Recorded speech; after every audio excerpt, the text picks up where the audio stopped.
सनातन काल के विराट और असीमित और अद्वितीय और अतुल्य परमेश्वर पिता को धन्यवाद देते हैं कि परमेश्वर पिता ने आज एक बार फिर ये विशेष समय दिया है कि हम प्रकाशित वाक्य के 11वें अध्याय और उसके 3 पद पर चिंतन करने की एक बार फिर ये सुहावना अवसर हम प्राप्त करते हैं। जब 7 साल का महाक्लेश काल इस धरती पर दोहराया जा रहा होगा और उसके ठीक बीच में परमेश्वर अपने 2 गवाहों को इस धरती पर भेजेंगे कि वे भौतिक संसार में भौतिक रीति से भौतिक शरीर में संसार में दिखाई दें। और ये दोनों जो गवाह हैं वो 1265 दिन अर्थात 42 महीने अर्थात वे 3 साल और 5 महीने तक भविष्यवाणी करते रहेंगे। और इनकी भविष्यवाणियों के पीछे वे सारे लोग जो यहूदी हैं और असुरी हैं, मिस्री हैं और वे सारे लोग जो यीशु को जानने और मानने के बाद भी परमेश्वर के वचन और आत्मा की प्रेरणा से एक पवित्र जीवन जिसको धार्मिकता या पवित्रता कहते हैं उसको कायम नहीं कर पाए, वे रह जाएंगे। और वे लोग भी रह जाएंगे जिन लोगों ने सुसमाचार तो सुना था परंतु इस सृष्टि की आराधना में लगे रहे और पाप को और संसार को परमेश्वर से ज़्यादा प्रिय समझा। वे सारे लोग इस संसार के अंदर में रह जाएंगे। तकनीकी जैसी है वैसी ही चलती रहेगी, परंतु परमेश्वर एक बार लास्ट वार्निंग या अंतिम चेतावनी के रूप में इन दोनों भविष्यवक्ताओं को भेजेगा, जिसमें से एक प्रेरित है और एक भविष्यवक्ता है। और वे धरती पर आध्यात्मिक संसार पर उथल पुथल कर देने की धुरी बन जाएंगे। और आपको जानकारी मिले इन दोनों के बारे में हम बड़ी बारीकी से अध्ययन कर रहे थे, क्योंकि ये ही वो रिवाइवलिस्ट होंगे जो 7 साल के महाक्लेश काल में परमेश्वर इन्हें धनुष बना करके काम में लेके आएगा। क्योंकि परमेश्वर के द्वारा बनाई गई योजना के अंतर्गत जो कुछ भी धरती पर सकारात्मक और नकारात्मक घटनाएं घटनी होनी हैं, इन तमाम घटनाओं को घटित होने से पहले इन दोनों को नबूवत के रूप में संसार को चेतावनी देनी है। और वे आकर के संसार को पहले से ही कहेंगे कि परमेश्वर अब ऐसी ऐसी घटनाएं घटित करेंगे। और इन घटनाओं की चेतावनी के बाद जब वे घटनाएं घटने लगेंगी तब लोग इन प्रियों की ओर आकर्षित होकर के इनकी बातें सुनने के लिए तैयार किए जाएंगे। और तब वे कहेंगे कि यहोवा परमेश्वर की बात को मानो और उसके वचन के अनुसार चलो। और उस परमेश्वर ने इस धरती पर मनुष्य को इस बाबत कि वे उद्धारकर्ता यीशु के सत्य को जाने, जो संसार पापी संसार और पवित्र परमेश्वर के बीच में पुल बनाने का काम करते हैं। तब भारी मात्रा में लोग फिर करके इन दोनों की सेवकाई में प्रभु के पास आते चले जाएंगे, परंतु उन्हें भयानक पीड़ाओं में से होकर के गुजरना होगा। और प्रेरित और भविष्यवक्ता क्या होते हैं इसको हम नए नियम से सीख रहे थे, क्योंकि इस प्रेरित और भविष्यवक्ता की सेवकाई को प्रभु यीशु मसीह के दूसरे आगमन के पहले जब कलीसिया समझौतापूर्ण जीवन में जी रही होगी, उन लोगों को फिर से आत्मिक रूप में परमेश्वर की मर्जी के अनुसार ढालने की तैयारी के बाबत इन्हीं दोनों प्रकार की सेवकाइयों के अभिषेक को परमेश्वर अंत के दिनों में सेवकों के ऊपर, कलीसिया के ऊपर भेजेंगे, जिससे कि वे भी प्रभु यीशु मसीह के आगमन के लिए अपनी पूरी तैयारी कर सकें। इसका अध्ययन किया जाना इसलिए जरूरी है क्योंकि इनके बिना धरती पर उथल पुथल नहीं होने वाली है। चाहे वे प्रभु यीशु मसीह के दूसरे आगमन के पहले हों, चाहे तीसरे आगमन के पहले जब 1000 साल का राज्य इस धरती पर स्थापित करने के लिए प्रभु आएंगे। इन तीसरे आगमन या सेकंड कमिंग के बी पार्ट या सेकंड कमिंग के ए पार्ट के बीच में पहले इन दोनों का एक महत्वपूर्ण रोल होगा, जिसको यदि आज की तारीख में कलीसिया ने नहीं समझी तो आप कभी परमेश्वर की योजना को समझ नहीं पाएंगे। इसलिए इन दोनों का अध्ययन हर व्यक्ति के लिए, चाहे वह प्रभु यीशु मसीह के आगमन के पहले हो, एक अत्यंत आवश्यक सामग्री है, क्योंकि ये वे लोग हैं जो परमेश्वर के सामने हर समय खड़े रहते हैं, जिसको आपने जकरिया की किताब में देखा। और अब तक हमने भविष्यद्वक्ता, क्योंकि नीचे से हम चल रहे थे, अब तक तीनों प्रकार की सेवकाइयों को बहुत बारीकी से देखा जा सकता है। हर जगह मिल जाएंगे शिक्षक, हर जगह मिल जाएंगे पास्टर, हर जगह मिल जाएंगे एवेंजलिस्ट, पर बात आती है नबियों की। और हमने नबी और भविष्यद्वक्ता में हमने इससे पहले अंतर बताया था। नबी एक विश्वासी यदि गहन परमेश्वर की उपस्थिति में रहकर बुद्धि का वरदान और ज्ञान का वरदान इस्तेमाल करे और भविष्यवाणी का वरदान इस्तेमाल करे, तो व्यक्ति के बारे में जानकारी प्राप्त करके एक व्यक्ति के बारे में परमेश्वर की क्या इच्छा है इसको बताने के द्वारा वे नबूवत कर सकते हैं। और नबूवत का जो वरदान है, जिसको भविष्यद्वक्ता नहीं कहा जा सकता, परंतु भविष्यवाणी के वचन जो 9 वरदानों में से आते हैं, उन वरदानों को कोई भी इस्तेमाल कर सकता है, चाहे वह परमेश्वर का बुलाया हुआ हो या ना हो। Whether you are called by God or not, whether you are a pastor or evangelist or whatever the responsibilities you have, no need to pay any cost about, because एक विश्वास के द्वारा व्यक्ति को बिना कीमत अदा किए इन वरदानों को परमेश्वर गहरी संगति करने वाले लोगों के साथ में बांट सकते हैं। तो उन्हें ये नहीं समझ लेना चाहिए कि वे भविष्यद्वक्ता हैं, परंतु भविष्यद्वक्ता जो है वह 5 प्रकार की सेवकाइयों में से ऊपर से दूसरे नंबर वाली सेवा है। और जिसको आपने देखा उसको एलिया के रूप में जान सकते हैं। और जो ऑफिस ऑफ द प्रॉफिट, भविष्यद्वक्ता का कार्यालय वाली से जो सेवा है, उसमें एक व्यक्ति को परमेश्वर पैदाइशी ही पैदा इसलिए करता है कि वह भविष्य में भविष्यद्वक्ता बने, और उसको सेवकाई से पहले उसको उस एनवायरनमेंट में बनाया जाता है जो भौतिक रीति से उसकी बुद्धि को इस तरीके से ट्विन अप कर लिया जाता है कि जिससे कि वह अभिषेक के बाद उस कुशाग्र बुद्धि को इस्तेमाल करे। और अब हम आगे जाना चाहते हैं प्रेरितों के बारे में। प्रेरित, आपको हमने इस पंजे के बारे में बताया था। ये सबसे छोटी उंगली जो है वो प्रेरित शिक्षक है। दूसरी उंगली जिसको रिंग फिंगर कहते हैं वह पास्टोरलिकल एनॉइंटिंग या मिनिस्ट्री है। और बड़ी जो उंगली है वो है एवेंजलिस्ट, और ये निर्देशक उंगली भविष्यद्वक्ता है।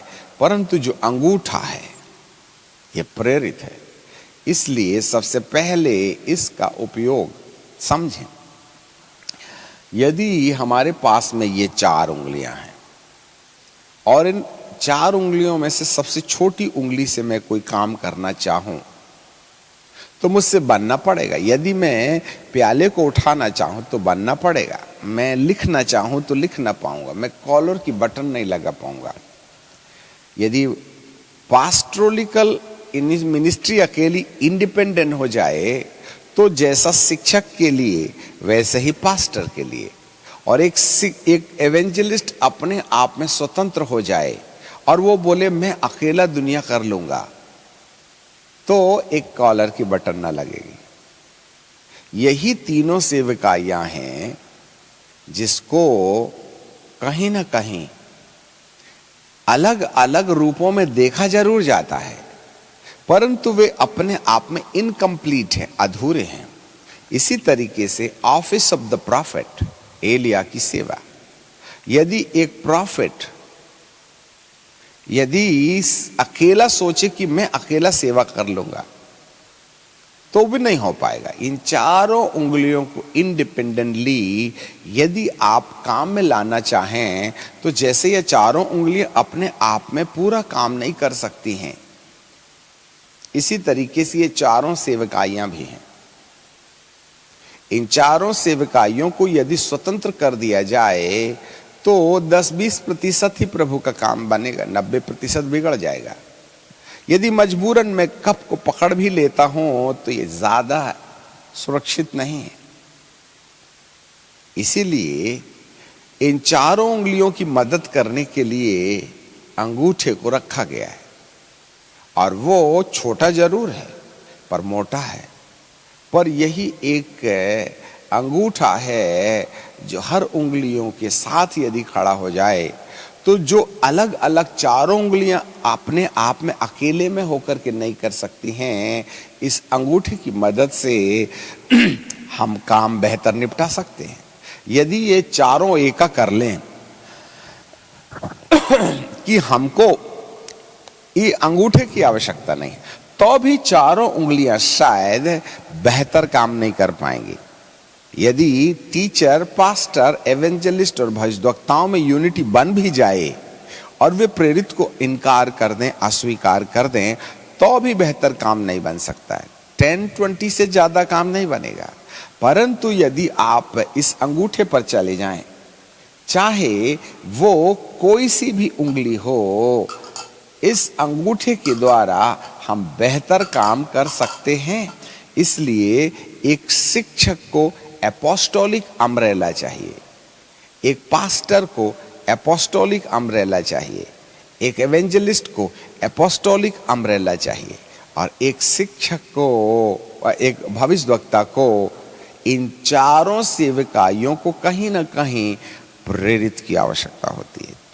इसलिए सबसे पहले परमेश्वर पिता ने जब अपनी सेवकाई को प्रारंभ करना शुरू किया तो उन्होंने 12 चेलों को नियुक्त किया, और वे पवित्र आत्मा पाने के बाद 12 अभिषिक्त, 12 प्रेरित गिने गए। प्रेरित का मतलब क्या होता है? ग्रीक में प्रेरित को कहते हैं अपोस्टोलोस, और अपोस्टोलोस का मतलब होता है सेंड बाय गॉड, परमेश्वर के द्वारा भेजा गया। अब यहां पर बहुत से लोगों का एक अलग अनुवाद हम देखते हैं, सेंड बाय गॉड, परमेश्वर की ओर से भेजा हुआ व्यक्ति। तो प्रारंभ में हम सोच लेते हैं एक व्यक्ति यदि बाइबिल का सुसमाचार प्रचार करने के लिए थैला पुस्तकें लेकर के निकल गया तो हम उसे मान लेते हैं कि यह परमेश्वर का भेजा हुआ है, और आगे जाकर के वह पास्टर बन जाता है तो हम कहते हैं परमेश्वर की ओर से भेजा गया है। परंतु परमेश्वर की ओर से भेजे जाने या अपोस्टोलोस का मतलब होता है, परमेश्वर की ओर से भेजे जाने का मतलब होता है परमेश्वर की परमेश्वरत्वता की परिपूर्णता को लेकर के। The fullness of God must to be abide in his life those who are sent by God। इसलिए जकरिया की किताब में, बाइबल में हमने देखा है कि वे दीवट के दाहिने और बाएं ओर रहते हैं, और यहां पर भी देखा कि सारी पृथ्वी के परमेश्वर के सामने खड़े रहते हैं। क्यों? क्योंकि इन्हें परमेश्वर के सामने खड़े रहने के वक्त परमेश्वर की संपूर्ण योजनाओं के बारे में पूर्ण रीति से मालूमात होना चाहिएगा। इसलिए परमेश्वर इन दोनों को अपने सामने खड़ा रखने के लायक बनाता है, जिससे कि वे परमेश्वर की परमेश्वरत्वता के बारे में और उसकी परिपूर्णता के बारे में पूर्ण रीति से जानकारी रखना चाहिए। अब जिसने परमेश्वर के बारे में जाना ही नहीं और वो चला परमेश्वर के बारे में बताने, एक एवेंजलिस्ट को मात्र चंगाई करते आता है, तो बचपन से लेकर के बुढ़ापे तक वह चंगाई करते रहता है, तो क्या वह परमेश्वर मात्र चंगा करने वाला है? एक शिक्षक जाता है, बाइबल सिखा सिखा बेचारा परेशान हो जाता है, तो क्या परमेश्वर का वचन बाइबल ही है? तुम शास्त्र में ढूंढते हो कि अनंत जीवन तुम्हें मिलेगा, फिर भी तुम जीवन पाने के लिए मेरे पास आना नहीं चाहते हो। ऐसे लिखा है लूका रचित सुसमाचार में, पढ़ लेने से ज्यादा अच्छा होगा। लूका रचित सुसमाचार, और मैं आपके लिए निकाल दूं तो बेहतर होगा। 5वां अध्याय और उसका 39, book of John chapter 5 and verse 39। यहां पर बाइबल हमें बताती है, तुम शास्त्र में ढूंढते हो, तुम शास्त्र में ढूंढते हो और क्योंकि समझते हो कि उसमें अनंत जीवन तुम्हें मिलेगा और यह वही है जो मेरी गवाही देता है, फिर भी तुम जीवन पाने के लिए मेरे पास आना नहीं चाहते हो। इसका मतलब है एक शिक्षक यदि बाइबल की बेहतर शिक्षा दे भी दे तो बाइबल की शिक्षा से कोई परमेश्वर के पास आने का अनुभव नहीं होता है। परमेश्वर के बारे में जानकारी जरूर मिल सकती है, परमेश्वर के बारे में एक शिक्षक के द्वारा जानकारी जरूर मिल सकती है। शास्त्र में तुम ढूंढते हो कि अनंत जीवन तुम्हें मिलेगा। शास्त्र की जानकारी अनंत जीवन में प्रवेश करने की इंफॉर्मेशन जरूर हो सकती है, परंतु अनंत जीवन पाने के लिए जो अलौकिक अनुभूति है वो अलौकिक अनुभूति शिक्षक के पास नहीं है। वो शिक्षा जरूर दे सकता है कि पवित्र आत्मा कैसे मिलता है, परंतु शिक्षक की प्रार्थना से पवित्र आत्मा नहीं मिलता। वह चंगाई कैसे मिल सकती है वो आइडिया दे सकता है, परंतु एक शिक्षक चंगाई नहीं दे सकता क्योंकि उसके पास में ज्ञान है पर पावर नहीं है। याद रखिएगा। इसलिए इन पांचों सेवकाइयों को यदि आप स्वतंत्र कर दीजिएगा तो वे परमेश्वर की परमेश्वरत्वता का बेहतर ज्ञान नहीं दे सकते। इसलिए जैतून के 2 पेड़, जैतून की 2 डालियां, जैतून की डालियों के बीच में सोने की 2 नालियां, और सोने की जो 2 नालियां हैं उसमें से सुनहला तेल, द गोल्डन ऑयल। क्यों गोल्डन ऑयल या सुनहले तेल की चर्चा जकरिया की 4 अध्याय में क्यों की गई है? पढ़ लेना चाहिए। शायद जो लोग इस एपिसोड को देख रहे हैं और आपने इससे पहले वाला एपिसोड नहीं देखा होगा तो शायद शंका हो सकती है। जकरिया की किताब और उसका 4 अध्याय और उसका 2 पद मैं आपके लिए पढ़ लूं। Book of Zechariah chapter 4 and verse 12। फिर मैंने दूसरे बार उससे पूछा, जलपाई की 2 डालियां क्या हैं? सोने की 2 नालियां के द्वारा सुनहला तेल, द गोल्डन ऑयल। ये वो अभिषिक्त हैं जो 14वें पद में लिखा है। तब उसने उनसे कहा, इनका अर्थ ताजे तेल, द फ्रेश अनॉइंटिंग। ताजे तेल से भरे हुए 2 पुरुष हैं जो सारी पृथ्वी की परमेश्वर के सामने हाजिर रहते हैं। क्यों? क्योंकि इन्हें परमेश्वर के बारे में बेहतर से बेहतर जानकारी होती है।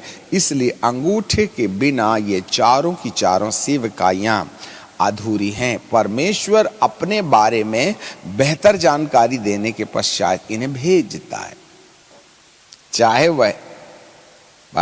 वो प्रेरित है। अब आप बोलिएगा भविष्यवक्ता, भविष्यवक्ता की जरूरत कब्र कहां पड़ती है? जरा देखिएगा।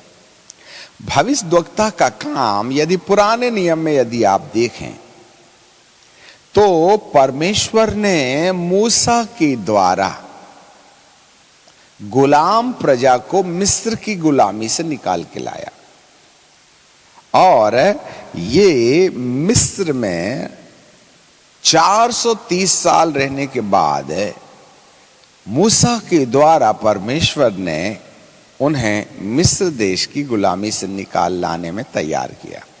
जबकि बाइबल कहती है इब्राहिम के द्वारा परमेश्वर ने जो वाचा बांधी थी कि 400 साल तक तेरे लोग गुलाम रहेंगे, परंतु जब निकाले जाने की तारीख आई तो 430 साल हो गए। क्या परमेश्वर को कैलेंडर भूल गए थे क्या? नहीं, वरन एक अपोस्टल की तैयारी में देरी हुई। आपको मालूम होवे प्रेरित मूसा बाबा को पैदाइशी ही परमेश्वर पिता ने बिल्कुल अलग करके रखा। इतने तंदुरुस्त बच्चे को जब इसके माँ बाप ने देखा तो उसको सरकंडे का एक नाव बना करके नील नदी के किनारे डाल दिया और वहां वो महफूज था। और फिरौन की बेटी आकर के उसको अपने घर ले जाती है और मूसा 40 साल तक भौतिक रीति से तैयार किया जाता है कि वो फिरौन के सामने जब परमेश्वर का प्रतिनिधि बनकर के खड़ा हो तो उसको पहले से मेंटली इस बात का आइडिया होना चाहिए कि राजा के सामने खड़े होने के वक्त किस तरतीब का इस्तेमाल किया जाता है और कैसे बोल्डली उससे बातचीत किया जाता है। इसलिए जब कभी भी किसी प्रेरित को परमेश्वर तैयार करता है तो वह बाय बर्थ पैदा होता ही इसलिए है। फिर उसकी सेवकाई से पहले उसको इस इन्वायरमेंट में तैयार किया जाता है कि वह हर बातों में बोल्ड एनफ, पूर्ण रीति से परिपक्व होता, मेंटली। अभिषेक अभी बात की बात है। अभी परमेश्वर ने मूसा बाबा को 40 साल फिरौन के नेक्स्ट बाजू होने का अधिकार रखने की योग्यता में खड़ा किया। उसकी बुद्धि भौतिक रीति से शासक और शासक होने के लिए इतनी परिपक्व हो गई थी जिसके बारे में कहा नहीं जा सकता था। फिरौन को खुद के द्वारा उत्पन्न बेटे पर इतना यकीन नहीं था जितना कि वह मूसा के ऊपर यकीन करता था, क्योंकि फिरौन के लिए संपूर्ण शासन को संभालने के लिए मोसेस ही एकमात्र व्यक्ति था। इतिहास ऐसा कहता है। ऐसे समय में परमेश्वर ने जिस पोस्ट में उसको रखा वो उसकी भौतिक तैयारी हो गई। एंड देन फिर इसके बाद में उसको तोड़ देने के लिए उसे मिस्र देश से बाहर ले जाने का इंतजाम किया। जरा इससे पहले कि फिरौन की बेटी ने कहा इसको मेरे लिए धाय बनाने के लिए किसी कन्या को ले आओ, तो मूसा की माँ को ही धाय बना करके परमेश्वर ने वहां रखा और मूसा बाबा की माँ उसे लालन पालन करने के बहाने इब्रियों की पूरी शिक्षा दिया करती थी। इसलिए जितना मैं फिरौनी शिक्षाओं से प्रभावित था उतना ही ज्यादा वह हिब्रियों की शिक्षा से भी शिक्षित किया गया था। अब जरा देखिए किस तरीके से परमेश्वर मूसा की तैयारी कर रहे हैं। एंड देन फिर उसके बाद में इब्रानी शिक्षाएं और फिरौन के सामने खड़े रहने के लिए राजकीय सिस्टम को समझना और राजपाट कैसे चलाते हैं इस बात को समझ लेना। तब परमेश्वर इसको और तोड़ने जाते हैं। तब उसको 40 साल बियाबान जंगल में बकरियों और भेड़ों का चरवाहा बना करके उसकी डिग्निटी को, उसकी महवाद को तोड़ने का प्रयास करते हैं। इस प्रकार परमेश्वर ने 80 बरस तक मूसा को मेंटली एंड फिजिकली तैयार किया।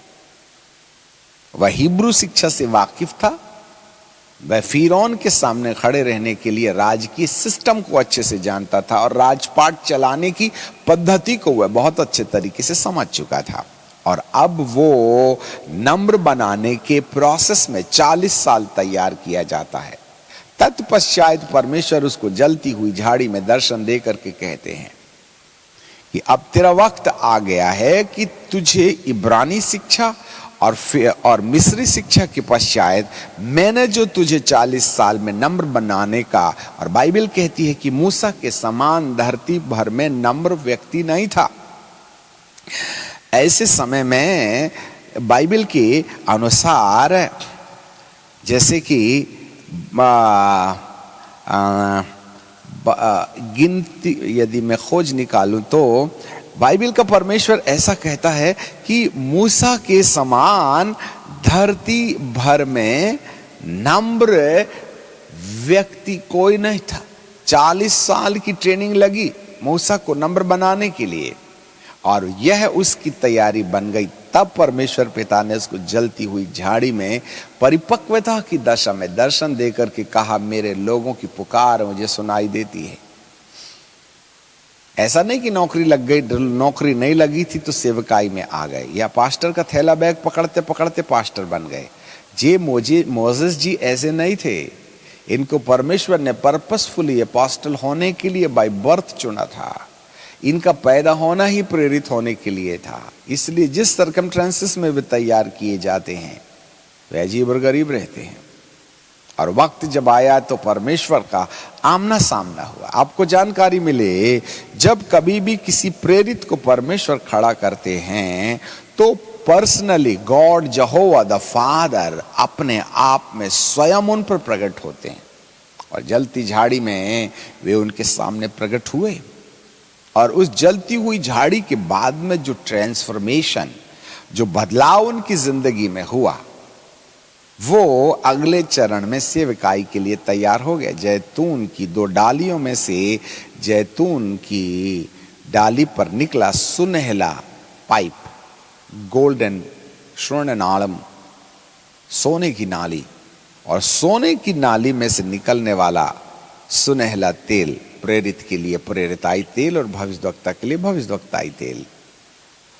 जी हाँ, अब अभिषेक लेकर के मूसा खड़े हो गए। उसका रूपांतर हुआ, उसकी शारीरिक इच्छाएं समाप्त हो गई। उसने अपने परिवार को परिवार नहीं समझा और वो सीधे फिरौन के पास चल पड़े। और जिस तरीके से उन्होंने सेवकाई में इस्तेमाल किया, इधर परमेश्वर उनको आवाज दे रहे हैं, उधर फिरौन का मन कठोर होते चला जा रहा है, परंतु मूसा बाबा ने हियाव नहीं छोड़ा। और जब फिरौन की अंतिम बारी आई, तब परमेश्वर ने मूसा को, जो ऑलरेडी शासन करने के लायक पहले ही ट्रेनिंग दे रखा था, 22 लाख लोगों को एडमिनिस्ट्रेट करने के लिए परमेश्वर ने उसको इस्तेमाल किया। क्योंकि इतनी व्यापक भीड़ को अचानक यदि कोई व्यक्ति अगवानी करने में ले चले तो दिक्कत हो सकती थी, इसलिए राजकीय ऑपरेशन उसके पास था। भेड़ों के आगे और पीछे चलते चलते उसको भेड़ों का संभालना भी आता था। इस तरीके से परमेश्वर ने मेंटली एक अपोस्टल को तैयार किया। एंड देन फिर इसके बाद में परमेश्वर मूसा को इस लायक समझते हैं कि यह मेरी इतनी बड़ी प्रजा की चरवाही कर सकता है, राजा के पास से लोगों को निकाल के प्रतिज्ञा के देश की ओर ले जाने के लिए एक सिस्टम को, आपको मालूम होवे जिस सिस्टम को मोसेस बाबा ने इस्तेमाल किए थे, इतनी बड़ी भीड़ के ऊपर कंट्रोल करना अनट्रेन्ड व्यक्ति की बस से या नियंत्रण से कहीं बाहर की चीज थी। पर मूसा बाबा वैसा कर सके। वे केवल एडमिनिस्ट्रेटर्स नहीं थे, परंतु वे स्पिरिचुअल लीडर भी थे। 40 साल वे एडमिनिस्ट्रेटर बनते रहे, परंतु 40 साल तक वह स्पिरिचुअल ट्रेनिंग में बने रहे। तब जाकर के मात्र 80 साल की प्रिपरेशन के बाद परमेश्वर ने उनको 40 साल तक अपनी खिदमत में काम में ले आने के लिए इस्तेमाल किया। वे सबसे बेहतर एडमिनिस्ट्रेटर थे, वे सबसे बेहतर नम्र व्यक्ति होने के नाते स्पिरिचुअल लीडर भी थे। उन्हें दोनों प्रकार की शिक्षाएं मिली थी। ये हैं प्रेरित। आपको जानकारी मिले, ऐसा करने के द्वारा परमेश्वर ने उन्हें मिस्र से निकाल कर प्रतिज्ञा के देश पर पहुंचाने के लिए इस्तेमाल किया। ये चर्च प्लांटिंग है। आपको जानकारी मिले, कुछ इसी प्रकार से एक प्रेरित भी बाय बर्थ परमेश्वर के द्वारा पैदा किया जाता है और उसको प्रेरित की अभिषेक, प्रेरित की सेवा देने से पहले और उसको अभिषेक में इस्तेमाल करने से पहले उसकी जो दिनचर्या है उस पर परमेश्वर का हस्तक्षेप होता है, उसको वो तैयार करता है वैसा। एंड देन फिर उसके बाद परमेश्वर उसको व्यापक रीति से काम में लेकर के आता है।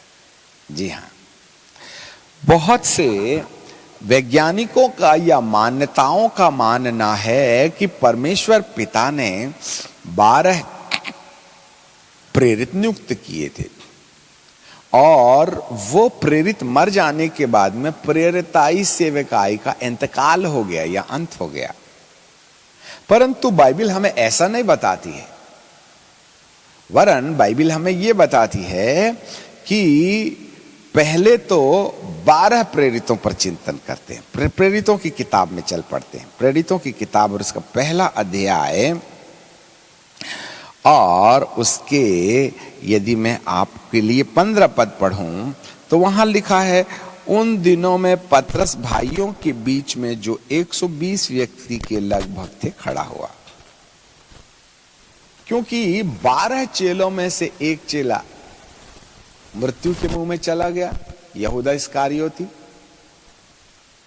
तब पतरस ने कहा कि हमारे लिए 12 गवाह चाहिएगा। 22 पद में लिखा है, उचित है कि उसमें से एक व्यक्ति उसके जी उठने की गवाह में, इसका मतलब प्रेरित जो है जी उठने की गवाही के लिए खड़े किए जाते हैं, to prove that God that Christ has rosed again from the death. जी हां, इसलिए 20वें पद में लिखा है, भजन में लिखा है कि उसका घर उजड़ जाएगा और जो कोई उसे न बसाए उसके पद को दूसरा ले ले। अब यहां पर 11 प्रेरित इस बात का निश्चय कर रहे हैं कि एक और गवाह है जो हमारे साथ था, जो धरती को प्यारा हो गया है, एक और जी उठने की गवाही में बारवा हो जावे बोल करके वे चुनाव करने के लिए लगे हुए हैं। 24 पद में लिखा है, प्रेरितों की किताब 1:24 में, और यह कहकर प्रार्थना की कि हे प्रभु, तू सबके मन को जानता है, यह बात प्रकट कर कि इन दोनों में से तूने किसको चुना है। अब आगे बाइबल कहती है कि वह इस सेवकाई अर्थात प्रेरिताई पद, एपोस्टोलिक अथॉरिटी पद ले ले। इसलिए यहूदा, जिसे यहूदा छोड़ करके अपने स्थान पर चला गया, तब उन्होंने उसके बारे में चिट्ठी डाली और मत्तयाह नाम निकला, सो वह 11 प्रेरितों में गिना गया। 12 apostles। अब ये 11 प्रेरित हैं, 12 हो गया। तो आपको क्या लगता है इसके बाद में प्रेरित नहीं हुए? भाई, जो धारणा आज मनुष्य की है कि 12 प्रेरित हैं, इसके बाद में प्रेरिताई सेवा खत्म, तो मैं आपका कंफ्यूजन दूर करना चाहते हैं कि उस काल में ही प्रेरित केवल 12 नहीं थे, अपितु ये 12 जो है 12 गोत्रों के लिए जरूर चुने गए, परंतु प्रेरिताई सेवकाई लगातार जारी रही है। यदि मैं आपके लिए पहला कोरिन्थियों की किताब के 15वें अध्याय पर चल पड़ूं, 1 Corinthians chapter 15 and verse 10,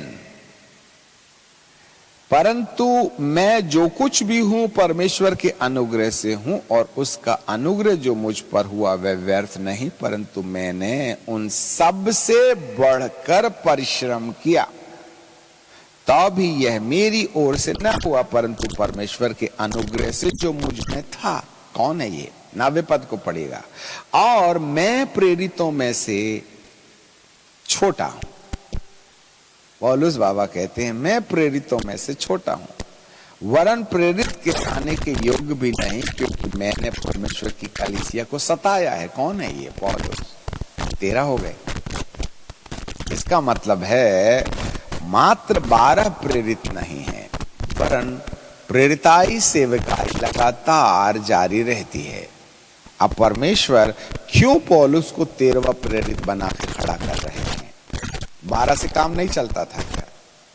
यदि हम और आगे चले जाएं, 14वें अध्याय में, नहीं, प्रेरितों की किताब के 14वें अध्याय में चले जाएं, बुक ऑफ एपोस्टल चैप्टर 14 है, और उसके 4 पद पर यदि मैं सही हूं तो मुझे देखना होगा। यस, 4 पद में, परंतु नगर के लोगों में फूट पड़ गई और इसमें कितने तो यहूदियों की ओर और कितने प्रेरितों की ओर फिर गए।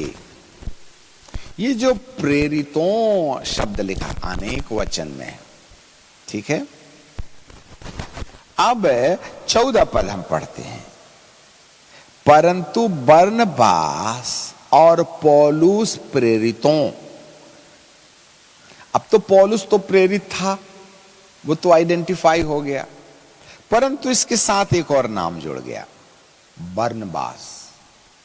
यदि प्रेरित पौलुस अकेला प्रेरित होता तो एक वचन होना चाहिए था, परंतु बरनबास का नाम प्रेरित पौलुस के साथ जुड़ने से, प्रेरितों को लगाने शब्द से, पौलुस के साथ साथ बरनबास भी प्रेरितों की लिस्ट पर आ गया। इसलिए पौलुस भी प्रेरित था और बरनबास भी प्रेरित था। जी हां, अब 14वां प्रेरित आ गया। इस तरीके से ये बात अर्धसत्य है कि मात्र 12 प्रेरित थे, वरन प्रेरितों की संख्या लगातार लगातार बढ़ती चली जा रही है। आज भी प्रेरित होते हैं। अब प्रेरितों का जो महत्व है, वास्तव में वो प्रेरिताई जो सेवा है उसकी वास्तविकता क्या है, क्यों प्रेरित का काम क्या है, तो प्रेरित का काम आज सुन लीजिएगा। कितनी आवश्यकता है आज यीशु मसीह के आगमन से पहले एक प्रेरित की। सबसे पहले जो प्रेरित होता है, वो जो प्रेरित है वो कुछ ऐसा है, उसके कई कारनामे आते हैं। यहां हमने कुछ पॉइंट्स बना रखे हैं। Apostolic ministry is the ministry which start something. प्रेरिताई सेवा वो सेवा है जिसके द्वारा कुछ नया प्रारंभ किया जाता है। ये आत्मिक संसार में आंदोलन लाने वाले फाउंडेशन का काम करते हैं, कुछ नया प्रारंभ करते हैं। ऐसा नहीं कि बनी बनाई कलीसिया में से 10-20 तोड़ के अपनी कलीसिया को खुद ही पास्टर बन गए और एक नई संस्था और नए झंडा लेकर के खड़े हो गए और प्रेरित और भविष्यवक्ता नाम डाल दिए। ऐसा नहीं होता है। एक प्रेरित कभी किसी की चोरी चपाटी नहीं करता, वरन वह शून्य में से कुछ इकट्ठा करता है। इसलिए जो प्रेरिताई सेवकाई है वह कुछ नहीं में से खड़ी होने वाली सेवा है। और जब वह परमेश्वर के राज्य की एक नई शुरुआत करता है तो वह अंधकार के कामों को बंद भी करता है। He starts something and off something।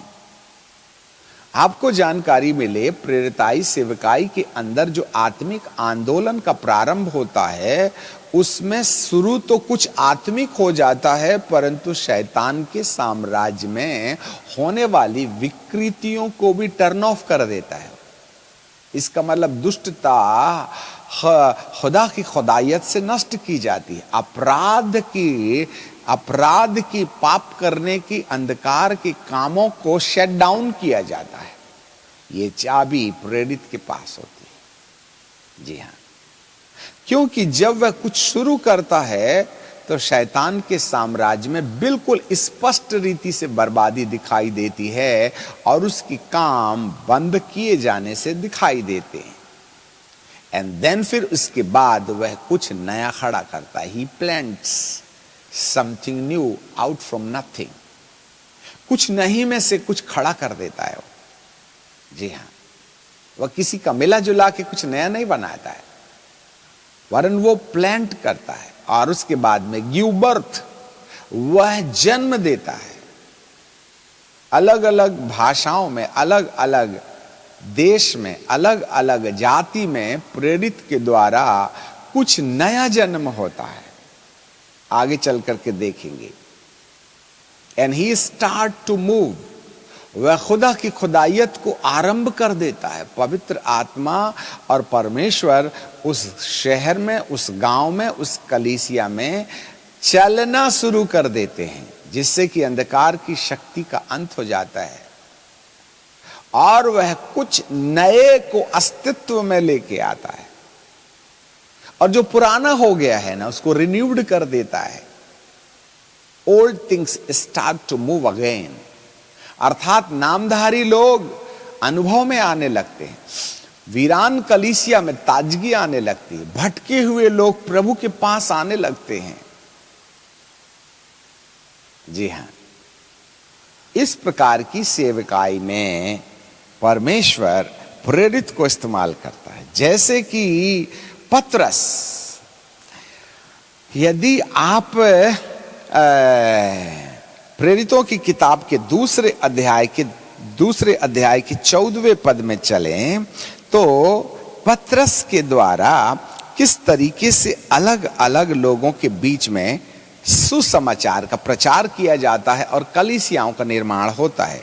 पतरस उन 11 के साथ खड़ा हुआ और ऊंचे शब्द से कहने लगा, हे यहूदियों और हे यरूशलेम के सब रहने वालों, जान लो और कान लगाकर मेरी बात सुनो। आपको मालूम होवे यहूदियों के लिए वह एक नया दरवाजा बन गया। He was preaching the gospel to the people of Jews, और उसके द्वारा भारी मात्रा में यहूदियों के बीच में क्रांति आई।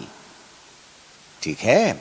एंड देन फिर इसके बाद में यहां लिखा है यहूदियों और यरूशलेम के सब रहने वाले कान लगाओ। अर्थात यहूदियों अकेला नहीं वरन सामरियों के लिए भी यूहन्ना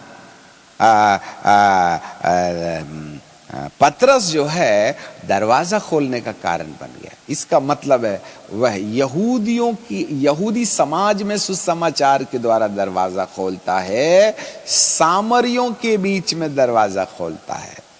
यदि आप प्रेरितों की किताब के 10वें अध्याय में चले जाएं तो वहां पर बाइबल हमें 10वें अध्याय के 11वें पद में ऐसा कहती है, और मैंने आकाश को खुला हुआ देखा और एक पात्र बड़ी चादर के समान चारों कोनों से लटका हुआ पृथ्वी पर उतर रहा था, जिसमें पृथ्वी के हर प्रकार के चौपाए और रेंगने वाले आकाश के जंतु और आकाश के पक्षी थे। और उसे एक शब्द सुनाई दिया कि हे पतरस, उठ, मार और खा। पतरस ने उनसे कहा, नहीं प्रभु, कदापि नहीं, मैंने कभी कोई अपवित्र और अशुद्ध वस्तु नहीं खाई। फिर दूसरे बार यह शब्द सुनाई दिया कि जो कुछ परमेश्वर ने पवित्र ठहराया उसे अपवित्र मत कर। देख, तीसरी बार ऐसा ही हुआ, परंतु पात्र आकाश से ऊपर चले। तब पतरस के मन में दुविधा थी, इस दर्शन का क्या अर्थ है। जब वह 19 पद में लिखा, जब वह दर्शन पर सोच ही रहा था तो आत्मा ने उससे कहा, 3 मनुष्य तेरी खोज में हैं, नीचे उठ कर के नीचे जा, बेखटके उनके साथ हो ले, क्योंकि मैं ही ने उन्हें भेजा है। पतरस ने उतर कर उन 3 मनुष्यों को देखा जो उसकी खोज में रहे थे, और तुम्हारे आने का कारण क्या है। तब कुरनेलियुस सूबेदार, जो धर्मी था, परमेश्वर से डरने वाला और सारी जाति में सुनामी था, उसने स्वर्गदूत से यह चेतावनी पाई कि मुझे अपने घर में बुला ले और वचन सुने। तब उसने उन्हें भीतर बुलाकर पहुंचाई कि इस समय के बाद से परमेश्वर अन्य जातियों के बीच में पतरस को सेवकाई के लिए काम में लाना शुरू कर देता है। देखिएगा, एक प्रेरित अलग अलग जाति के लोगों के बीच में सुसमाचार का रास्ता है। अलग अलग जातियों में परमेश्वर के एक क्रांतिकारी आंदोलन को लाने का एक रास्ता है। इसलिए प्रेरितों के द्वारा किसी विशेष जाति या किसी विशेष भाषा के लोगों में सेवकाई नहीं की जाती है, वरन हर प्रकार की जाति, हर प्रकार का समुदाय, हर प्रकार के लोग, हर प्रकार के रंगों के बीच में एक प्रेरित ऐसा क्रांतिकारी आंदोलन ले आता है, जिससे कि वह हर जाति में प्रभु के लिए नया जन्म का रास्ता बन जाता है। Start something from nothing. इसलिए प्रेरितों के सेवकाई में चोरी चपाटी नहीं देखेंगे, क्योंकि वे नए विश्वासी पैदा करते हैं, उन्हें वे हाउस चर्च लीडर बनाते हैं, एंड देन उन्हें वे एवेंजलिस्ट बनाते हैं, देखरेख करके ज्ञान और अभिषेक की खैर खबर रखते हुए उनको पास्टर बनाते हैं, एंड देन फिर इसके बाद में वे उनको सीनियर पास्टर बनाते हैं, और इस तरीके से वे उन्हें ट्रेंड करके अलग अलग जातियों में, अलग अलग भाषाओं में, अलग अलग गांव शहर में, अलग अलग संस्कृति के लोगों में शिक्षा देने के पश्चात वे एक बड़ा भारी क्रांतिकारी चर्च मूवमेंट या चर्च प्लांटिंग मूवमेंट शुरू करते हैं। ऐसा नहीं कि कुछ अलग संस्था से 10 उठा के सेवक बना करके सपोर्ट दे करके भेज दिए। This is not the ministry of an apostle. उनके अंदर बड़ा भारी गर्व होता है। वे पापी को धर्मी बनाते हैं, उनको हाउस चर्च लीडर बनाते हैं, उनको एवेंजलिस्ट बनाते हैं, उनको पास्टर बनाते हैं। किसी संस्था से चोरी करके नहीं लाते। आज 99% संस्थाएं यही तो कर रही हैं और लिख देती हैं एपोस्टोलिक मिनिस्ट्री। पैदा एक भी नहीं हुआ, सब चोरी चपाटी करके लाए आपने। और ऐसे लोग और ऐसे सेवक और संस्थाएं उन भटके हुए लोगों के घर में विजिट करती हैं जो पादरी के अगेंस्ट में खड़े रहते हैं, और उनके अंदर बिटरनेस पैदा करके वे कहते हैं हमारे साथ हो लो, हम तुमको चेयर वाले चर्च में ले चलेंगे, वहां तो सतरंजी वाला चर्च है, वहां तो पंखा भी नहीं है, वो तो किराए में रहते हैं, हमारी तो खुद की बिल्डिंग है। सुसमाचार नहीं सुनाते, वो आवश्यकताओं का परिचय देते हैं। हम तुम्हारी बेटी के लिए, तुम्हारे बेटे के लिए अमेरिका का वीजा बना देंगे, हम तुम्हारा सपोर्ट करेंगे। ये कौन सा गॉस्पल है, मुझे नहीं आता समझ में। और डॉक्टर हैं वो, बिशप भी हैं वो, और प्रेरित भी हैं। उनकी संस्था ने उनको प्रेरित का भी ऑर्डिनेशन दे दिया, जबकि प्रेरित इंसान नहीं बनाता। डॉक्टर बना दिया तो बना दिया, परंतु प्रेरित बनाए नहीं जाते। कई तो अपने नाम में भी लिख लेते हैं, हमको फलानी संस्था ने प्रेरित का ऑर्डिनेशन दिया। मुझे नहीं समझ में आता ये संस्था को प्रेरित का ऑर्डिनेशन देने का अधिकार कौन सा वाला परमेश्वर दे दिया तुमको। भूल भुलैया में मत जाइएगा। प्रेरित जो होता है उसके पास ओरिजिनलिटी होती है, वह कुछ नहीं में से पैदा करता है। वह हर जाति के लिए दरवाजा है, वह हर शहर और गांव के लिए दरवाजा है। वह हर संस्कृति में लोगों, हर संस्कृति में रहने वाले लोगों के लिए परमेश्वर के चलने और फिरने के आंदोलन का शिलान्यास करता है। जी हाँ, और जो प्रेरित है ना, वह हर कलीसिया में नहीं पाए जाते। एक देश में, एक प्रांत में, एक रीजन में एक होता है। गली गली में टीचर्स मिलेंगे, गली गली में पास्टर मिलेंगे, गली गली में एवेंजलिस्ट मिलेंगे, लाखों और करोड़ों में भविष्यवक्ता और प्रेरित मिलेंगे। ये कहीं भी नहीं होते हैं। आपको जानकारी मिले इस तरीके से 12 प्रेरित के बाद में पौलुस, बरनबास और प्रेरित समय समय पर होते रहे। जब कभी भी परमेश्वर ने किसी देश में कोई क्रांति लाना है, किसी रीजन में, एरिया में क्रांति लाना है, तो वह पहले से ही उस देश का नाम, उस एरिया का नाम और समय का ड्यूरेशन लिख लेता है।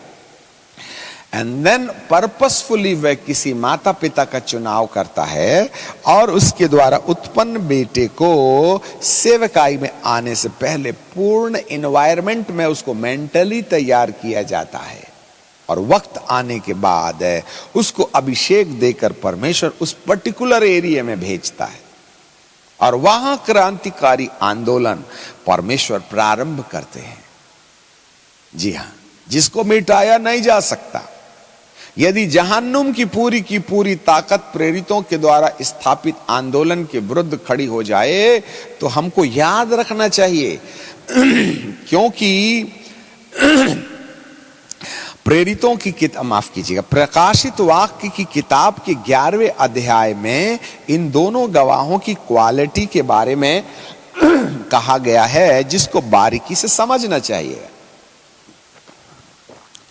प्रेरितों प्रकाशित वाक्य की किताब और उसका 11वां अध्याय और उसके 5वें पद को, यदि कोई उनकी हानि पहुंचाना चाहेगा तो उनके मुख से आग निकल करके बैरियों को भस्म करती है, और यदि कोई उनकी हानि पहुंचाना चाहेगा तो अवश्य इसी रीति से मार डाला जाएगा। None of the person can oppose the apostle and the prophet, otherwise they are going to be die.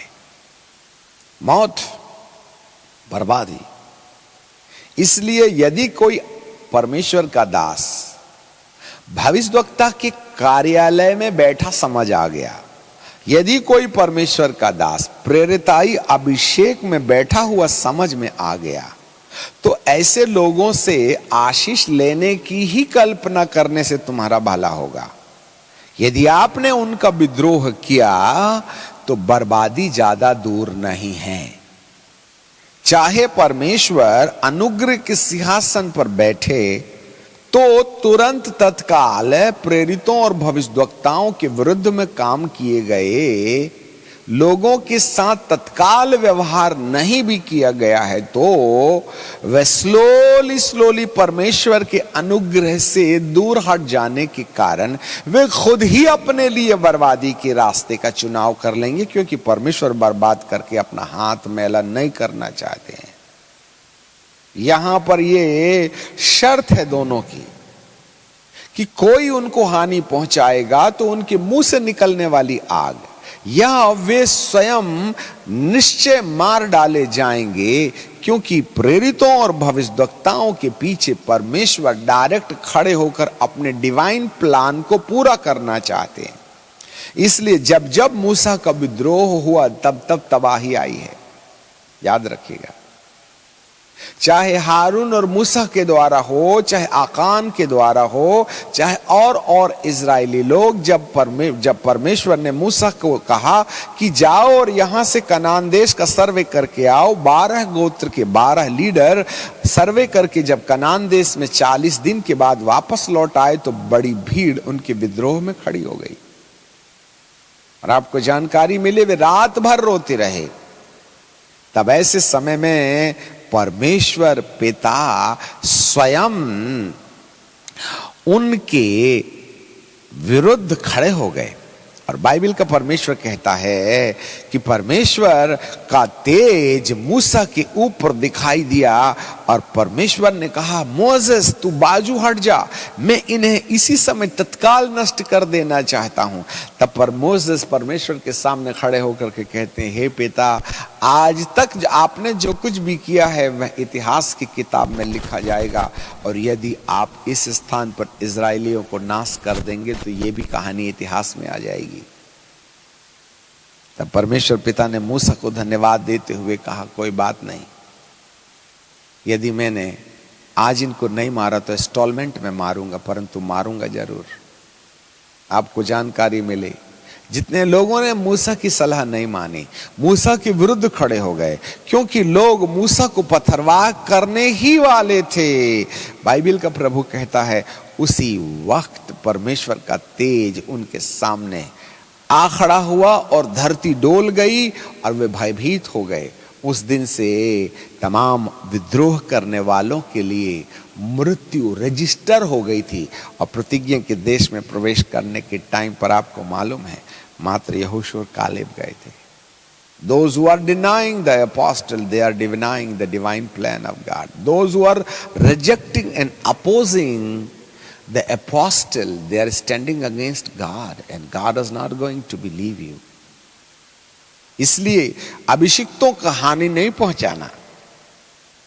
Yes, चाहे वह प्रेरित हो, चाहे वह भविष्यद्वक्ता हो। इससे ऐसे पता चलता है कि एक प्रेरित परमेश्वर का दिमाग लेकर के धरती पर आता है, प्रेरित परमेश्वर का आंदोलन लेके आता है, प्रेरित परमेश्वर के हिसाब से अलग अलग जाति, देश और भाषा के लिए एंट्री पॉइंट बन जाता है। यदि एक सुसमाचार पर एक शिक्षक, एक पास्टर, एक एवेंजलिस्ट यदि सेवकाई में कुछ शुरू भी करे तो थोड़ा जरूर कुछ नजर आ जाता है, परंतु एक प्रेरित का जीवन एक ऐसा आंदोलन लेके आता है कि धारा की मानिंद लोग प्रभु के पास आना शुरू हो जाते हैं। जी हां। यहां जो दूसरा सेवा है, जो प्रमुख की सेवा है ना, यह है प्रेरित। इस प्रेरिताई सेवकाई में परमेश्वर बहुसंख्यक लोगों को लेके आते हैं। एक और विशेषता हम आपको बताना चाहते हैं। जब अब कैसे जानेंगे इस प्रेरित को प्रेरित है बोल करके? एक प्रेरित को प्रेरित साबित करने के लिए उसके अंदर ये चारों प्रकार की सेवकाइयां वन बाय वन पावरफुली दिखाई देती हैं। फिर से सुनिएगा, एक प्रेरित को प्रेरित होने का परिचय उसके जीवन के अंदर, एक ही व्यक्ति के अंदर ये चारों सेवकाइयां साफ दिखाई देती हैं। एक प्रेरित बहुत बढ़िया आत्मिक शिक्षक होता है। वह किताब निकलवा करके माथा खराब करने वाला काम नहीं करता, परंतु वह भेद और रहस्य निकाल करके लाइफ चेंजिंग टीचिंग्स देते हैं। उससे आइडेंटिफाई होता है जिस शिक्षक के द्वारा जीवन बदलता है वह प्रेरिताई टीचर है, जिस शिक्षक के द्वारा कंफ्यूजन पैदा होता है वह भौतिक ज्ञान वाला टीचर है। इसलिए बहुत से शिक्षक हैं जो कंफ्यूजन पैदा करने का कारण बन जाते हैं। आज शिक्षकों की धरती में कमी नहीं है, परंतु ऐसे शिक्षक हैं जिनकी शिक्षाओं के द्वारा कंफ्यूजन पैदा होता है, लोगों में विवाद पैदा होता है। वे वचन की शिक्षाओं को तोड़ मरोड़ करके बता देते हैं, या आत्मिकता से दूर ले जाने वाले शिक्षक भी हैं। इसलिए शिक्षकों की भी परख होनी चाहिएगी। अंत के दिनों में झूठे शिक्षक चले आएंगे, वो आत्मिक अनुभवों से दूर भौतिकवाद की ओर लेकर के चले जाएंगे। परंतु जो एपोस्टोलिक टीचर होता है, जो एपोस्टोलिक सबमिशन में रहता है, उसकी शिक्षाओं में आत्मा का अभिषेक बहता है। जैसे कि पहला कुरिन्थियों की किताब में जरा देखिएगा, बाबा पौलुस साफ रीति से कहते हैं, 1 Corinthians chapter 2, और वहां ऐसे लिखा है, दूसरा अध्याय और उसका 4वां पद, 1 Corinthians chapter 2 and verse 4, मेरे वचन और मेरे प्रचार में, my teaching and my preaching, मेरे वचन और मेरे प्रचार में ज्ञान की लुभाने वाली बातें नहीं होती हैं, परंतु आत्मा और सामर्थ। आज बहुत से शिक्षक हैं जो वचन का धुआंधार गोलाबारी करते हैं। ये नॉर्मल टीचर्स हैं, हेड नॉलेज वाले टीचर्स हैं, परंतु एपोस्टोलिक टीचर जो होता है वह वचन, my teaching and my preaching, मेरे प्रचार में खाली मारा गया गाड़ा गया की कहानी नहीं रहती है। मेरे शिक्षा में, मेरे उपदेश में, मेरे वचन में केवल बाइबल में ये लिखा वो लिखा नहीं होता है, पर मेरी शिक्षा और मेरा प्रचार आत्मा को धरती पर लाता है और सामर्थ को प्रकट करता है। The apostolic teacher brings the presence of Almighty God, those who listen these kinds of teachings, और जो उनके लिए ट्रांसफॉर्मेशन बन जाता है। प्रेरिताई टीचर शिक्षा के द्वारा जिंदगी में पवित्र आत्मा के आंदोलन शुरू कर देते हैं। इसलिए एपोस्टोलिक टीचिंग जिंदगी बदलती है। मेंटल टीचिंग हेड नॉलेज बढ़ाती है। आज आप देखिएगा किस वाली शिक्षा की संपर्क में आप रह करके बाइबल सीख रहे हैं। यदि हेड नॉलेज वाली टीचर्स के द्वारा आप शिक्षा प्राप्त कर रहे हैं तो वह आपके आईक्यू को बढ़ाएगा, परंतु लाइफ चेंज नहीं करेगा। Listen me carefully.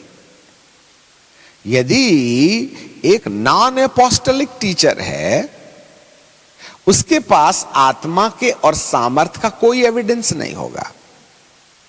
याद रखिएगा, वो बाइबल में ये लिखा है, वो बाइबल में वो लिखा है, अमका किताब ये कहती है, ढमका किताब ये कहती है। इनकी जरूरत है हमें, जो हमारे आईक्यू को बढ़ाती है, हमारे मेंटल स्टेटस को बढ़ाती है।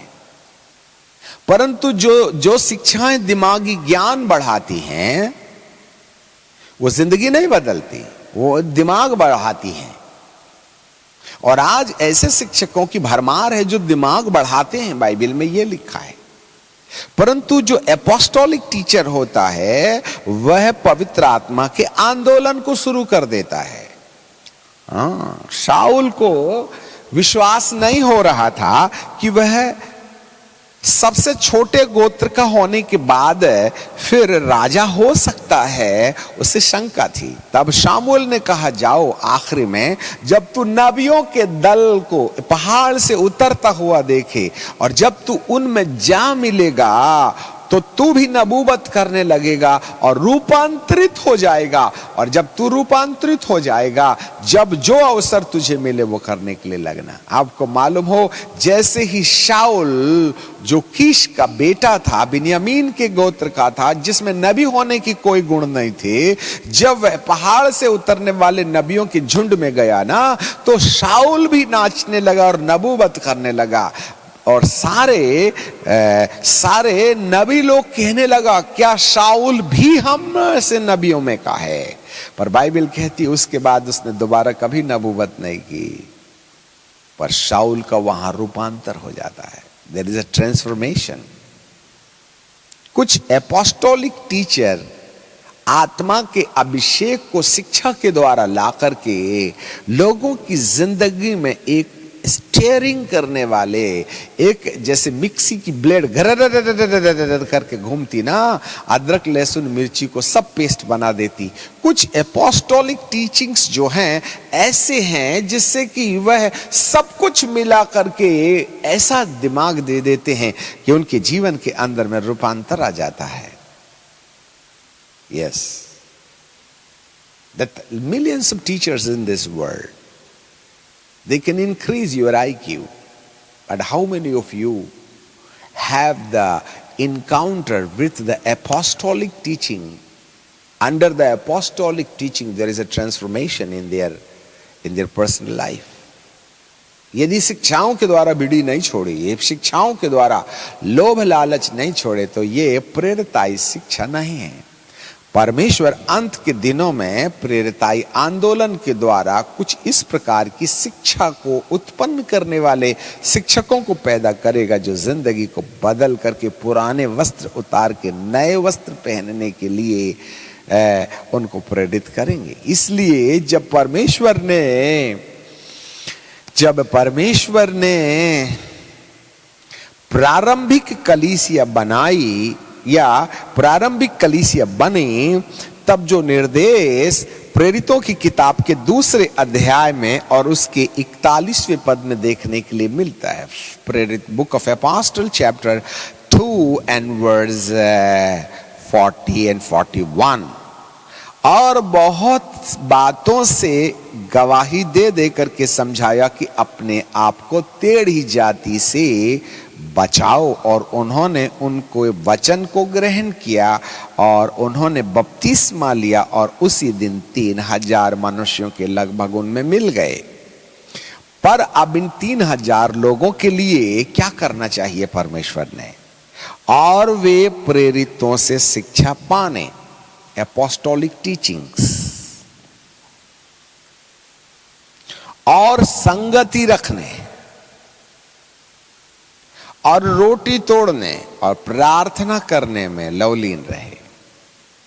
यदि एक एपोस्टल और एपोस्टोलिक टीचिंग के संपर्क में यदि कोई व्यक्ति जाता है, तो 3000 लोगों की जो आत्मिक उन्नति होती है, आगे बाइबल बताती है कि जब कलीसिया के ऊपर सताव हुआ, तो ये सताव के कारण तितर बितर हो गए। और बाइबल बताती है जब सताव के कारण ये तितर बितर हुए, तो वो यरूशलेम छोड़ करके भागना शुरू कर दिए। और जब वे यरूशलेम छोड़ करके भागे ना, तो जो जहां गया वहां उसने कलीसिया रोपण का काम करना शुरू कर दिया। वे वापस अपने देश नहीं लौट गए, अपने काम धंधे में नहीं लौट गए, यरूशलेम छोड़ दिया, दुख उठाने को तैयार रहे। और बाइबल बताती है कि जो जहां गया वहां पर उसने कलीसिया बनाने का काम किया। और बोल्डली जो जहां गया वहां जाकर के उन्होंने नई शिक्षा, नई कलीसियाएं बनाना शुरू कर दिया। It is the effect, it's the impact of the apostolic teachings. आज की तारीख में हम शिक्षा देते हैं, और यदि किसी भी प्रकार का पारिवारिक सताव आता है, कोई सामाजिक सताव आता है, कोई सरकारी दबाव आता है, तो 2 मिनट में हम शिक्षा के साथ, अपने समाज के साथ में समझौता करके प्रभु यीशु मसीह को पिचिक करके थूक के चले जाते हैं, क्योंकि उन्हें उचित शिक्षा नहीं दी गई। इसलिए प्रभु ने अपने 12 प्रेरितों को इसलिए रखा था कि कलीसिया प्रेरितों से शिक्षा पाए। That means we need the apostolic teachings. और एक अपोस्टल का, एक प्रेरित का परिचय जिंदगी बदलने वाली शिक्षा प्रमाण देती है। इसलिए ये छोटी उंगली के साथ प्रेरित का गहरा संबंध होता है, याद रखिएगा। जी हां, और जल्दी से चल लें। ये जो रिंग फिंगर है, कई लोग इंडिपेंडेंट पास्टर्स हैं। इंडिपेंडेंट पास्टर्स जो होते हैं वो यहां वहां से 2-4 भूले भटकों को इकट्ठा कर लेते हैं और पासबान बन जाते हैं। भूले भटकों को इकट्ठा करके प्रभु भोज देने वाले को पास्टर जरूर कहा जा सकता है, परंतु वो एपोस्टोलिक पास्टर नहीं है। जो एपोस्टोलिक पास्टर होता है, जो प्रेरितों की संगति से उत्पन्न होता है, वह चोरी चपाटी नहीं करता। यहां वहां के रिजेक्ट लोगों को इकट्ठा करके एक कमरे में एक नया बोर्ड लगा के नई संस्था स्थापित नहीं करता। वरन एक एपोस्टोलिक पास्टर वो होता है, या कोई पास्टर एपोस्टोलिक के अम्ब्रेला के अंदर पैदा होकर के उसके साथ संपर्क में रहता है। ऐसे व्यक्ति कलीसिया तोड़ने का काम नहीं करते हैं, वरन वे नए लोगों को जन्म दे करके उन्हें प्रेरिताई शिक्षा के साथ ऐसा स्थापित करते हैं कि लंबा समय विरोध, परिस्थितियों के बिगाड़ और सताव के बाद भी एपोस्टोलिक पास्टर की सेवकाई में उत्पन्न हुए लोग कलीसिया छोड़ के नहीं जाते। अब आप अपनी कलीसिया को चेक करके देखो, कितने आए थे, कितने गए। तो गए क्यों? क्योंकि कहीं ना कहीं यदि वो इंडिपेंडेंट पास्टर हो भी जाए तो वह प्रेरिताई अम्ब्रेला में रहने के द्वारा अपनी सेवकाई में लंगर लगा सकता है। हमने बहुत कलीसिया बनते देखा है, आज उनका आता भी नहीं है, पता भी नहीं है। हजारों की संख्या में बपतिस्मा लिए, परंतु मर मिटे, क्योंकि उन्होंने एपोस्टोलिक अम्ब्रेला छोड़ दिया होगा, या एपोस्टोलिक टीचिंग को अडॉप्ट नहीं किया होगा, या एपोस्टोलिक एनॉइंटिंग से बाहर चले गए होंगे, या उनको एपोस्टोलिक एनॉइंटिंग और टीचिंग की वैल्यू नहीं होगी। इसलिए उनके चर्च जो है बने जरूर थे, परंतु मिट गए। एक स्थिर रहने वाली कलीसिया रोपक एक प्रेरित का परिचय है। इसलिए प्रेरितों के द्वारा बनाई गई कलीसिया का इंतकाल नहीं होता, वे मर नहीं जाते हैं, क्योंकि वहां ज्ञान नहीं वरन अभिषेक है। और जो अभिषेक से कन्विक्स होते हैं, 2 प्रकार की कन्विक्शन है, mental conviction and spiritual conviction. बौद्धिक रीति से वचन की जानकारी से रूपांतर होने का निश्चय करना ज्यादा समय तक नहीं बना रहता है, परंतु जो पवित्र आत्मा की प्रेरणा में आकर के अपने जीवन को रूपांतरित करने वाले रास्ते पर लाके खड़े रहते हैं, उनके अंदर पवित्र आत्मा लंगर का काम करता है। इसलिए दिमागी तौर से प्रभावित होकर सुसमाचार के पीछे चलने वाले ज्यादा समय तक टिके नहीं रहते हैं, परंतु जिस सुसमाचार के अंदर पवित्र आत्मा भी है और आत्मा का लंगर उनको लग जाए, तो वो भले ही साथ न रहे परंतु प्रभु को छोड़ के नहीं जाता है।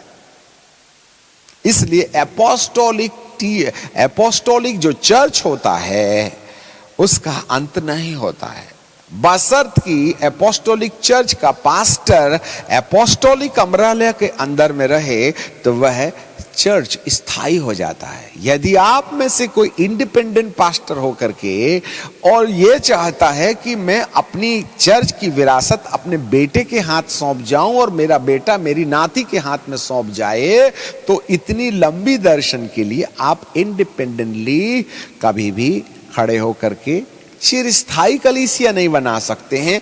कहीं ना कहीं अभिषेक की शिक्षाओं की आवश्यकता होगी, अभिषेक की अम्ब्रेला की आवश्यकता होगी। Is a very important office. इसलिए एक प्रेरित स्वयं पास्टर होता है, वह स्वयं टीचर होता है, उसकी शिक्षाएं जीवन बदलती हैं। और प्रेरित के द्वारा कलीसिया जब बन जाती है तो प्रेरिताई कलीसिया का अंत नहीं होता, वो अमर हो जाती है, क्योंकि उसके पीछे परमेश्वर खड़े हैं। परंतु ये इंडिपेंडेंट पास्टर जो प्रेरितों के संपर्क से अलग रह करके प्रेरितों की शिक्षा को अडॉप्ट किए बिना यदि कलीसिया बनाए तो उसकी अगली पीढ़ी पर केवल बिल्डिंग दिखाई देती है, लोग नहीं रहते हैं। हमें जो कुछ भी करना है परमेश्वर के राज्य के लिए स्थायी यदि करना है तो प्रेरिताई समझ को सीखना पड़ेगा। इसलिए बाइबल कहती है कि वे प्रेरितों के साथ शिक्षा रखते थे, पाते थे। अंत के दिनों में परमेश्वर एपोस्टल्स खड़ा करेगा, अर्थात कलीसिया को एस्टैब्लिश करेगा। एपोस्टल के बिना आंधी में कलीसिया खड़ी नहीं रह सकती, सताव में कलीसिया खड़ी नहीं रह सकती, परिस्थितियों के दबाव में कलीसिया खड़ी नहीं रहती। पापा आंख दिखाएंगे, बेटा बाइबल फेंक करके चला जाएगा और फिर से डंडा लोहा लंगड़ के पीछे चला जाएगा। आज कितने लोग हैं जो भटक रहे हैं? हजारों की संख्या में बपतिस्मा हो रहे हैं, 2-4 छोड़ करके 99% भाग जा रहे हैं। Why the Christianity and the missions are failure? और हैं भी तो ऊपर जाने के लायक नहीं है। उनको किसी ने नोट चमकाया तो आपकी संस्था छोड़ के दूसरे की तरफ भाग जाएंगे, क्योंकि वे तुम्हारे थे नहीं तो तुम्हारे साथ कहां से रहेंगे। परमेश्वर का राज एंटायरली परमेश्वर की अंडरस्टैंडिंग से चलता है। इसलिए परमेश्वर प्रेरित को जब भेजता है तो उसको पूरी समझ के साथ भेजता है, हथियार पहना करके भेजता है। वह शब्द के प्रचारक नहीं है, वरन आत्मा और सामर्थ को साथ लेके चलते हैं। हम अगले क्रम में ये 2 और सेवा कैसे प्रेरितों के अंदर देखी जाती है, जो अंत के दिनों में खुदा बाप ऐसे आंदोलन को लाएगा, उसकी परिभाषा यदि हमको मिल जाए तो आगामी दिनों में आने वाले आंदोलन को हम बहुत बारीकी से समझ सकेंगे, पहचान सकेंगे। आइए हम दुआ मांगे। सनातन काल के विराट परमेश्वर, हर एक बेटे बेटियों को अंत के दिनों में परमेश्वर अपने पुत्र यीशु को धरती पर भेजने से पहले कलीसिया को किस रीति से स्थिर करेगा, उसकी योजनाओं को हम इन सेवकाइयों के द्वारा समझ रहे हैं।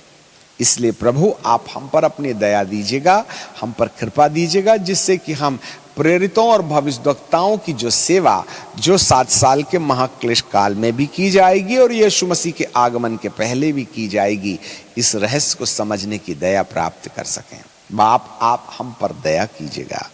आपको महिमा आदर और सम्मान देते हैं, यीशु नासरी के नाम से मांगते हैं, आमीन।